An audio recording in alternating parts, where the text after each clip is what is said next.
Beberapa waktu lalu ada beberapa alumni saya, orang-orang yang menyimak serius kajian-kajian saya di YouTube saya ini. Mereka membuat postingan, membuat video yang tema-temanya itu sebetulnya masuk akal. Kita bisa lihat dalam kehidupan sehari-hari.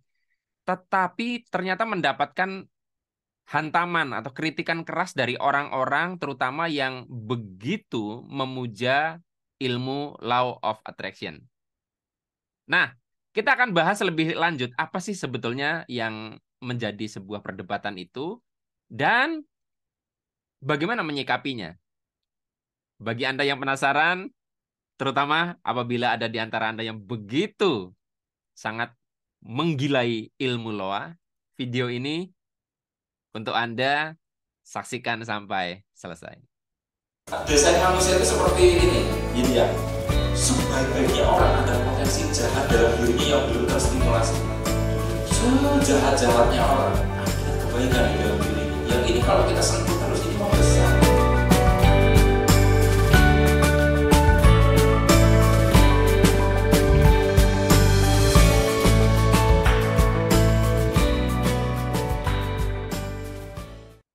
Assalamualaikum warahmatullahi wabarakatuh. Jumpa lagi. Lagi-lagi kita berjumpa dengan saya, Arif Rahutomo atau Arif RH dalam rekaman video iseng Reborn. Cie.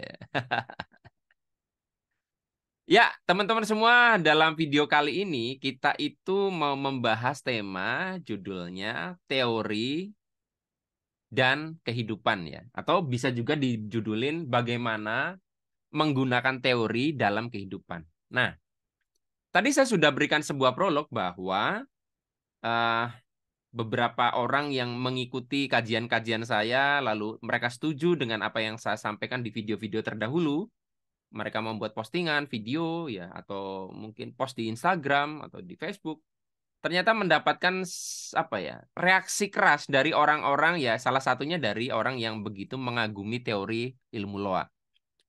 Ya intinya kalau di ilmu law of attraction itu kan kita itu salah satunya diharuskan untuk yakin supaya keajaiban terjadi, harus positif dan seterusnya dan seterusnya.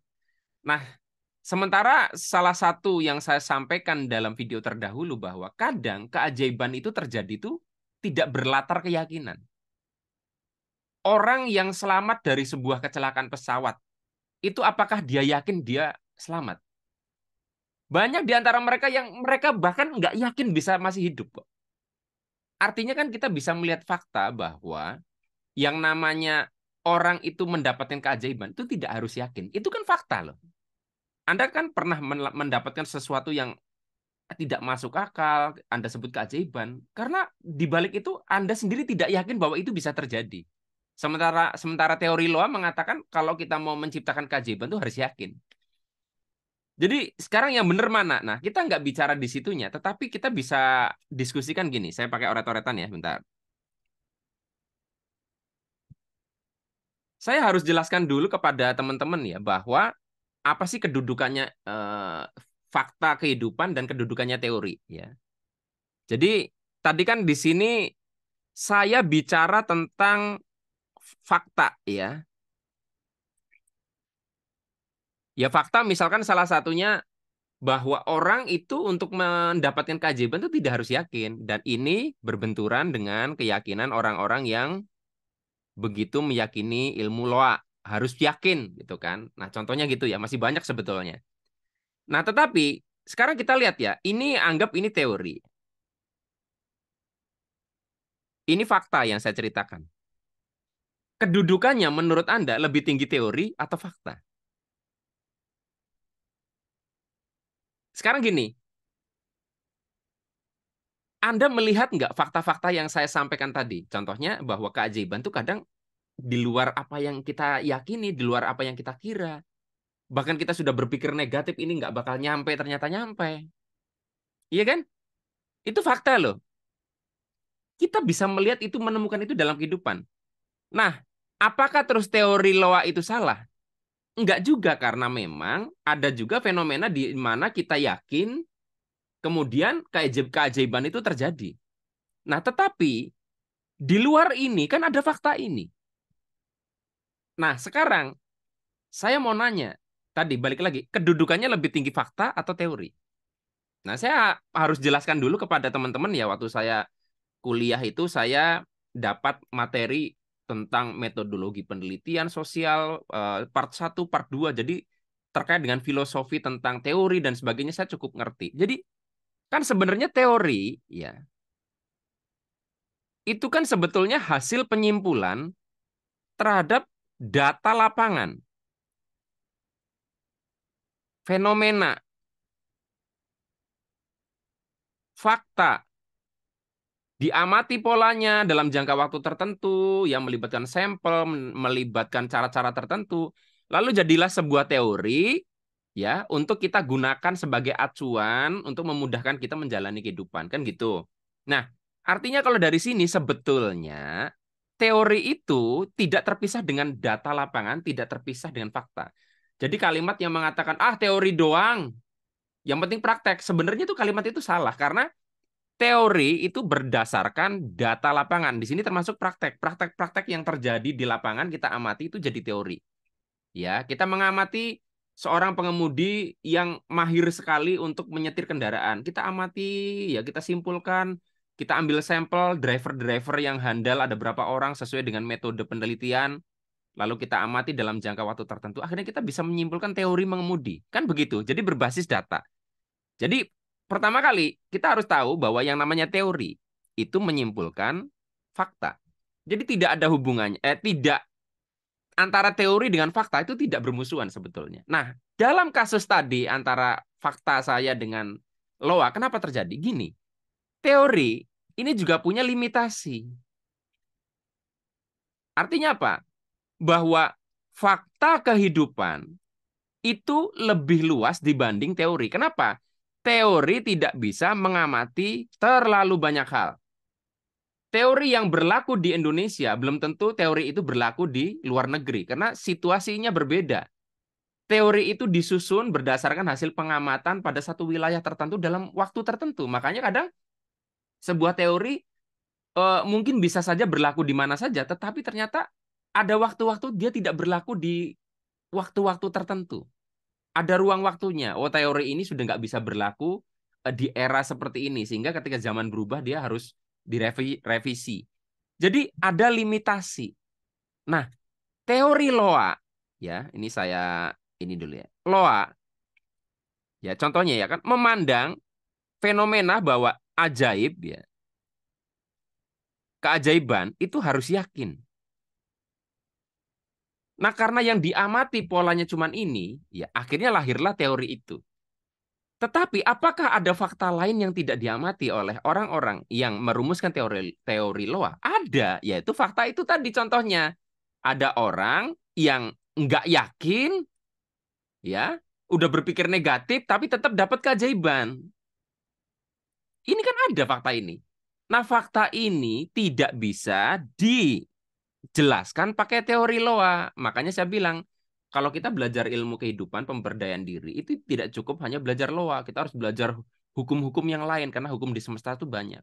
Nah, yang terjadi adalah seharusnya, bagaimana cara kita memanfaatkan menggunakan ilmu atau teori, ya. Acuannya selalu bahwa satu, yakini, ya aplikasinya gini ya, memanfaatkan teori, aplikasi memanfaatkan teori dalam kehidupan, AMTDK, aplikasi memanfaatkan teori dalam kehidupan.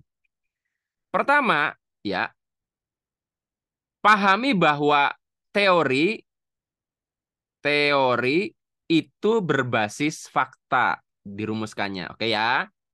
Tapi juga pahami bahwa teori ada limitasi. Nah, lalu ketiga nih, yang terakhir nih, yang di poin ini. Ketika teori berbenturan dengan fakta, ya, maka teori tidak salah, tapi akibat dari limitasi, ada area yang, ya, dijelaskan dengan teori berbeda. Kayak waktu kehadiran ilmu fisika kuantum awal-awal, teori kuantum itu pertama kali kan ditolak para ilmuwan karena Karena mereka mencoba memaksakan pandangan mereka dengan ilmu fisika klasik terhadap fenomena. Ternyata fenomena atom nggak bisa dijelaskan pakai teori itu. Tapi fakta itu ada. Nah, hebatnya kalau saintis itu, oke.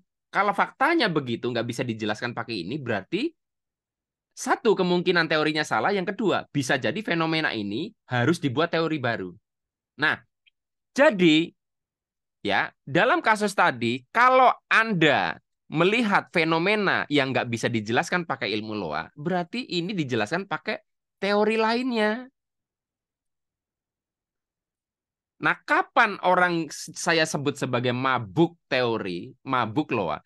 Ketika semua harus dijelasin pakai teori loa. Seolah-olah kehidupan itu dicakupi semua oleh pengamatan teori loa. Jadi gitu ya. Kalau Anda melihat sebuah fakta yang ternyata tidak sesuai dengan teori, tidak selalu teorinya salah, tetapi ada teori lain yang belum Anda ketahui yang bisa menjelaskan ini. Jadi kembali kepada kasus tadi ya, itu sebabnya kenapa saya gatel sekali dengan orang-orang yang memuja berlebihan loa, ya, termasuk orang yang mabuk vibrasi. Enggak semua itu bisa dijelasin dengan itu.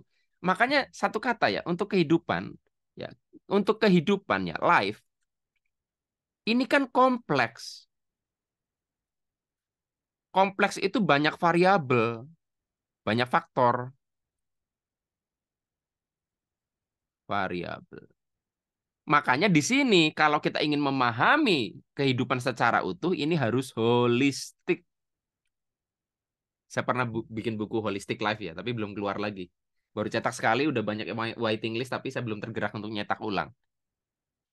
Nah, jadi teman-teman, maksud saya membahas ini adalah aplikasinya di channel saya gimana? Ya, di channel Arif RH Vibrasi, channel Arif RH Vibrasi, itu Anda akan menemukan video-video yang mungkin bisa jadi bertubrukan. Ya, karena memang paradok. Tetapi yang jelas, bertubrukan itu karena yang ini nggak bisa jelasin fenomena ini. Maka harus dijelasin pakai fenomena, pakai teori yang berbeda. Karena fakta itu harus kalau di dalam ilmu pengetahuan atau riset ya, dalam membuat teori, fakta itu harus menjadi acuan utama.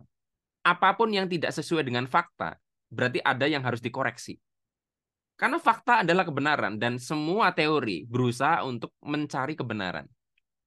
Nah, jadi buat teman-teman ya yang sekarang lagi semangat-semangatnya belajar loa atau belajar teori apapun ya, saya kasih tahu bahwa Anda boleh saja begitu mengagumi dan merasa hidupnya banyak berubah dengan teori itu, tetapi sadari bahwa tidak selalu ya. Tidak selalu semua hal itu bisa dijelaskan pakai teori yang sedang Anda gunakan.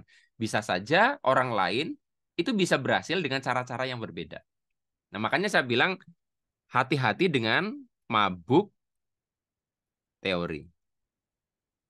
Nah, supaya tidak mabuk teori, gimana caranya? Selalulah melihat fakta. Fakta inilah kebenaran. Fakta inilah yang mengoreksi teori, fakta inilah yang akan membuat teori semakin kekinian untuk direvisi. Fakta inilah yang juga mengarahkan sebuah kesadaran kita bahwa kehidupan itu tidak sesederhana yang disimpulkan dalam sebuah teori. Hanya ini teman-teman semua yang bisa saya bagikan dalam kesempatan kali ini. Mudah-mudahan bermanfaat. Sampai ketemu lagi dalam video Iseng Reborn yang selanjutnya. Ini kenapa saya belibet, karena saya kan punya program membership ya, jadi saya openingnya biasanya video edisi spesial khusus member ya. Buat Anda yang penasaran, klik aja tombol join atau gabung di situ kalau mau melihat video-video yang membership yang tidak bisa Anda lihat di zona publik. Jadi agak belibet tadi mau ngomong video edisi tuh kan, video Iseng Reborn. Saya ulangi deh. Sampai ketemu lagi dalam rekaman video Iseng Reborn yang selanjutnya. Saya akhiri, billahi taufik wal hidayah. Wassalamualaikum warahmatullahi wabarakatuh. See you.